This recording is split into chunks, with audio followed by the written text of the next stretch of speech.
Então agora eu vou falar para o próximo organismo, que são os nematóides, que eu tenho o C. elegans, tá? Que é um verme super famoso, modelo para várias coisas, inclusive metabolismo de lipídio. Por que é interessante trabalhar com o C. elegans? Uma vantagem incrível dele, além de ser muito fácil de fazer mutante, você tem um monte de mutantes, ele é um bicho, é um organismo já, então, diferente de levedura, ele já tem células especializadas, tem sinalização hormonal, é um organismo com órgãos de modo geral, embora ainda simples, ele é transparente. Então você consegue fazer um monte de microscopia com bicho vivo. É muito fácil de você conseguir enxergar coisas no organismo, tá? Então, por exemplo, você pode fazer corar o organismo com NIORAD, tá? E consegue ver o verme inteiro, ou com ODP, tá? Então, fazer microscopia de fluorescência para você conseguir olhar o organismo. Você pode fazer coração com Sudan Black ou com Oil Red para você conseguir enxergar aqui em microscopia ótica.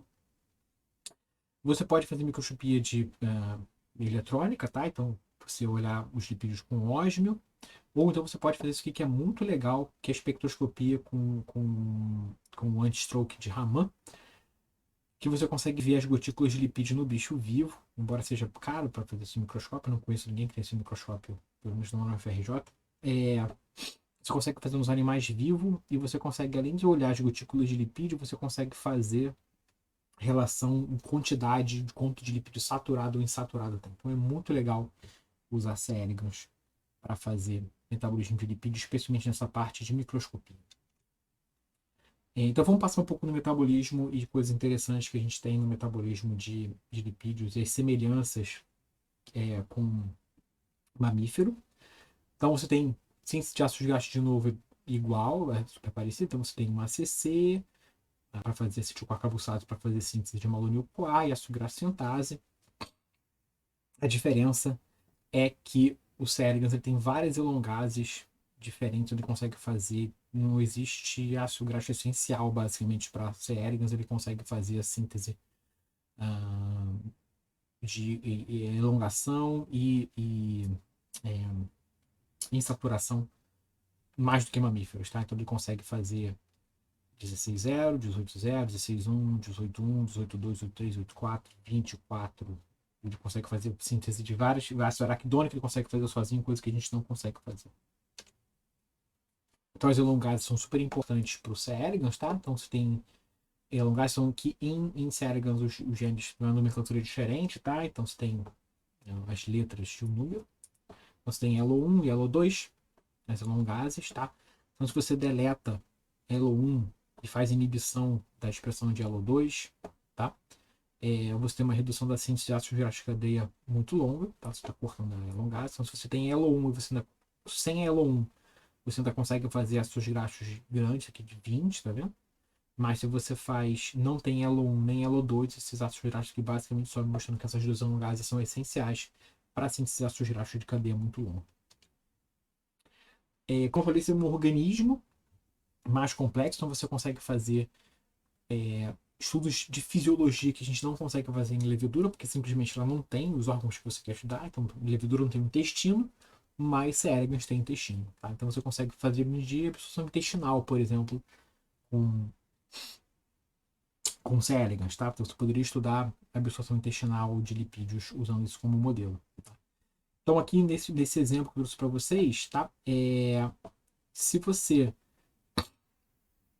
faz a deleção desse transportador aqui desse PEPT1, que é um transportador intestinal de peptídeos, você tem um acúmulo de gordura e um aumento da absorção de ácidos graxos, tá? Então, se você deleta esse gene aqui, você mede quanto de gordura você tem nesse verme, você tem um aumento da quantidade de gordura, tá?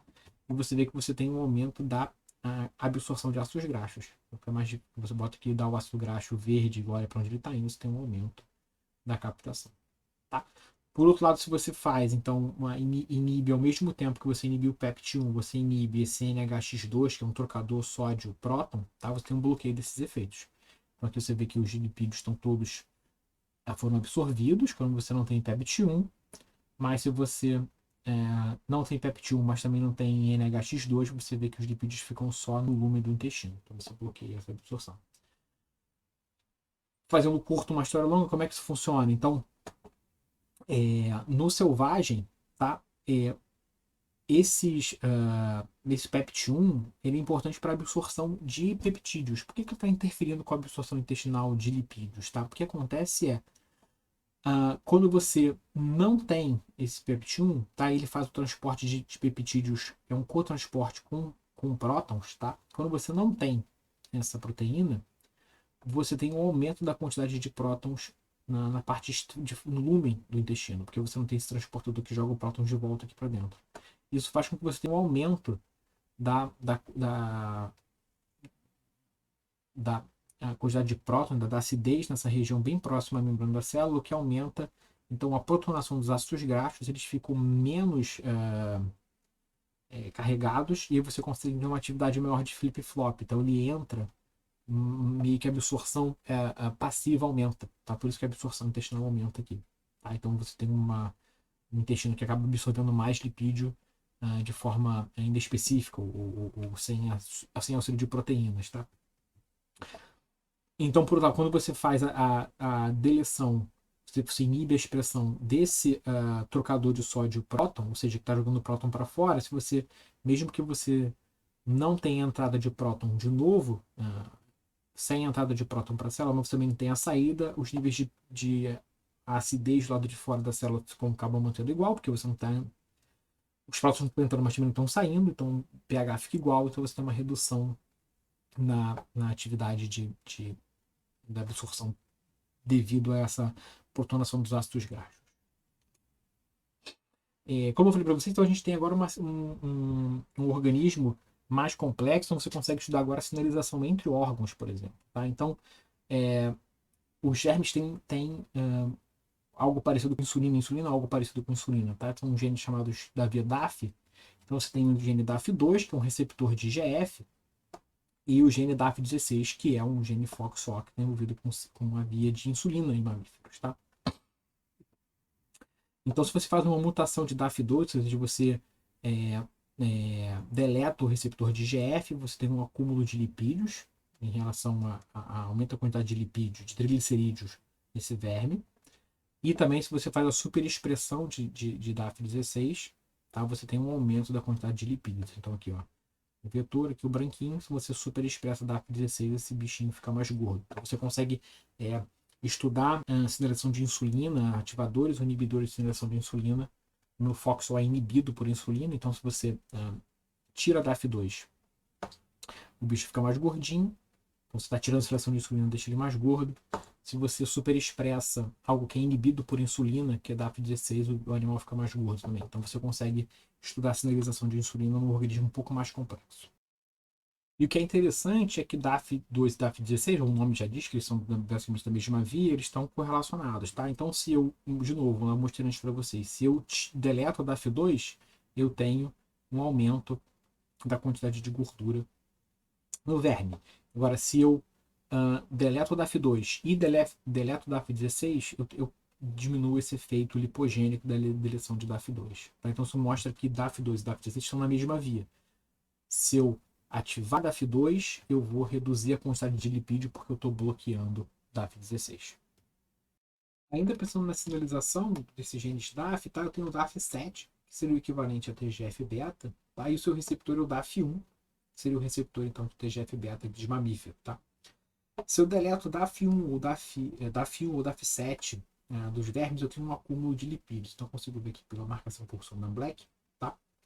Que eu consigo ver pela microscopia óptica, a marcação por lipídios, eu vejo que eu tenho mais lipídios nesses dois mutantes do que no selvagem. Tá? Isso é uma coisa que acontece especificamente para DAF7 e DAF1. Tá? Se eu tiro o DAF3 e DAF12, não vejo esse aumento. Tá? E o que é interessante é que esses fenômenos dependem de receptores acoplados a proteínas G e receptores de glutamato. Então tem alguma coisa a ver com sinalização neuronal nesses vermes. Tá? Então aqui, de novo, se eu tiro o DAF7, eu tenho um aumento comparado com o controle. Tá? Agora, se eu tiro o DAF7 e DGK1, GOA1, que são genes que são, como eu falei, receptores acoplados a proteína G e receptores de glutamato, eu tenho uma redução do acúmulo de lipídio, mesmo ele sendo um mutante para DAF7. Tá? Então, isso mostra que essa sinalização de TGF-beta está envolvendo também receptores acoplados à proteína G e receptores de glutamato. Estou fazendo uma história longa, curta, tá? Nesse trabalho, o que eles viram? O DAF7, tá? Ele é um hormônio, tá? Que vai ser induzido então pela quantidade de comida, tá? Você vai levar então a ativação de DAF1, que é o seu receptor.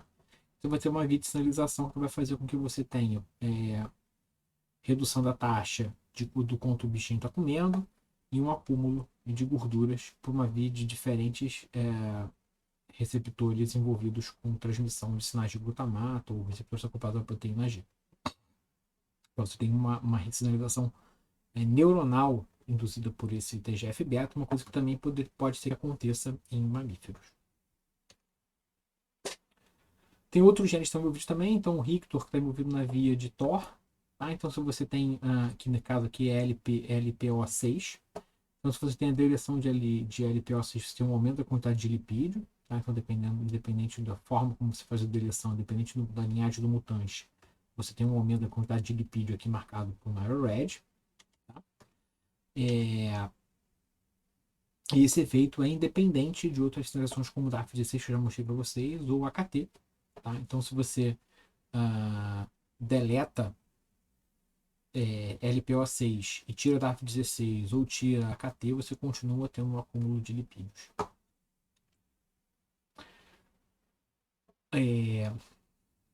Esses vermes também têm um homólogo, né, um ortólogo de SRBP, que no caso é LPD1. Então, os genes são chamados, esses modelos são mais antigos, os genes são chamados de acordo com a sua função, quando a gente não sabia o que esses genes faziam. Então, LPD1 tem a ver com lipid. Então, você faz um screen, você faz um monte de mutante e vê o que acontece. Então, por exemplo, quando você tem aqui o verme controle, está cheio de gotículas de lipídio. Se você faz um mutante para SRBP, que está envolvido com síntese, você tem uma redução na quantidade de gotículas de lipídio. Tá? Depois você descobriu que esse gene aqui era SRBP.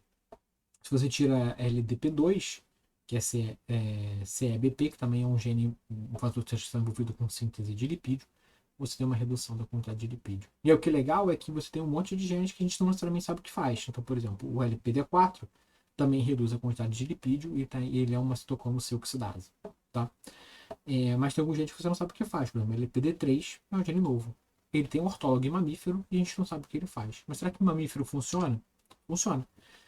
Se você pega esse gene LPD3, que tem função desconhecida, ninguém sabe o que ele faz. E você faz a inibição da expressão desse gene em adipócito de mamífero, você tem um bloqueio do acúmulo de lipídio. Tá? Aqui, ó, sem LPD3, tá aqui o que você tem. Então, você tem aqui o controle, você tem a diferenciação dos adipócitos. Se você não tem a expressão de LPD3 nesses adipócitos, você não tem o acúmulo de lipídios e diferenciação desses adipócitos. E o interessante a gente nunca ia conseguir descobrir esse gene sozinho em mamífero, seria muito difícil de barrar com esse gene, porque você não vai fazer screens desse tipo em mamífero, porque é muito caro. Mas é muito mais fácil você fazer um mutante em verme e você esbarrar com essas coisas que você não espera. Então a chance de você descobrir genes novos é muito grande. Outros genes envolvidos com transcrição, você tem esse NHR49, que são genes, um fator de transcrição envolvido com o metabolismo de lipídio. Ele é derivado de HNF4 de mamífero, tá? Então um gene que é tradicionalmente envolvido com oxidação de lipídios e efeitos catabólicos, tá? Se você deleta esse gene, você aumenta a quantidade de lipídios, tá? Então aqui tem um verme selvagem. E se você não tem, se ele é deletado para esse gene NHR49, você tem um acúmulo de lipídio aqui. Então dá para ver que os vermes estão muito mais lipídios. Por que isso acontece? Você tem uma redução na expressão de enzimas envolvidas com a beta-oxidação. Tá? Então você olha aqui, esse gene está aqui em vermelho, são genes que têm uma redução bastante significativa do gene, então você tem uma redução de genes envolvidos com a beta-oxidação quando você tem deleção desse gene. Então ele está com uma capacidade de beta-oxidação menor. Um dos genes mais reduzidos é esse ACS2, que é uma acil-CoA sintetase. Então ela pega o ácido graxo e transforma em acil-CoA. Isso vai ser importante para ser transformado depois em acil-carnitina e ser carregado para dentro das mitocôndrias, se vocês lembrarem da segunda aula que eu dei para vocês. Tá? Se eu pego esse gene, esse verme, e super expresso só ACS2, que é o gene que estava mais diminuído, isso é o suficiente para ter uma redução na quantidade de lipídios nesse verme. Tá? Então eu tenho o controle, tá? O verme está super gordo. Se eu pego esse verme super expresso ACS2, eu consigo reduzir, mesmo que parcialmente, a quantidade de lipídios desse verme gordinho. Um outro gene envolvido com transcrição, então outra transcrição que talvez que não tem um ortólogo em mamíferos, né, que é esse KLF3. Se você deleta esse gene, você tem um aumento da quantidade de gotículas de lipídios. Então aqui tem um controle. Aí você vê que o verme nocaute para esse gene tem muito mais lipídio estocado, dá para ver na microscopia óptica e na microscopia de transmissão, que tem as estrelinhas que são as gotículas de lipídio presentes no verme. Então, como eu falei para vocês, é muito mais fácil você fazer screening nesses vermes em leveduras do que você fazer em mamífero. Imagina você fazer uma biblioteca de camundongos nocaute. Vai ser muito caro e você vai gastar muito tempo. Mas é muito mais fácil de fazer isso em C. elegans. E uma coisa que é interessante é que a maquinaria de RNA de interferência que a gente usa para fazer experimentos de genômica funcional foi descoberto em C. elegans. Tá? Então funciona muito bem nesse verme. Você consegue fazer um monte de mutante, ou você consegue inibir muito fácil a expressão dos genes que você quer estudar. Você pode fazer isso de modo sem viés, inibir a expressão de diversos genes, e você consegue ver, descobrir genes novos. Tá? Então, por exemplo, aqui eu tenho uma tabela com genes que foram inibidos por RNA de interferência, tá? que reduzem a quantidade de gordura no gene. Então, são genes quando diminui a expressão, quando inibe a expressão desses genes, o bichinho fica mais magrinho, tá? Então dá para ver um monte de gene aqui interessante. Então, por exemplo, tem esterases, tem a sucralongase, a acetilcoacintetase, fatores de transcrição, genes envolvidos com transcrição de sinal, genes de metabolismo de lipídio, e o que é mais legal, que eu sempre acho, genes com funções desconhecidas. Então você não sabe o que vai te esperar daqui. Então são genes totalmente novos que você provavelmente não procuraria, porque você não sabe nem que ele existe. Tá? E aqui você tem genes que aumentam a quantidade de lipídio. Tá? Então tem, quando você inibe esses genes, o bichinho fica mais gordo. Então você tem, de novo, enzimas metabólicas, você tem fatores de transcrição, receptores, transporte de vesículas, e, de novo, você tem que não tem marcado, tem 62 genes com função desconhecida que fazem com que o animal fique mais gordo. Então aqui você tem uma gama de genes para você procurar agora em mamífero o que esses genes fazem, e dentro de cada um desses genes você potencialmente tem um novo alvo para o tratamento de obesidade e doença metabólica.